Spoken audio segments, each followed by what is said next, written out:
Maisy Goes Shopping by Lucy Cousins. Maisy is visiting Charlie today. Hello, Charlie.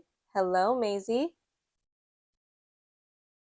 It's almost time for lunch, but Charlie's fridge is empty.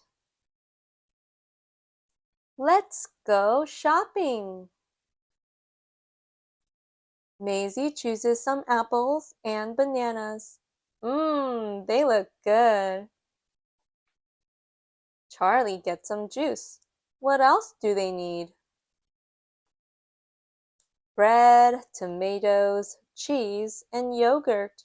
That's everything. Now it's time to pay. Look at all that food. It's a good thing Maisy brought her wagon. Maisy and Charlie unpack the bags. Then at last, they have some lunch.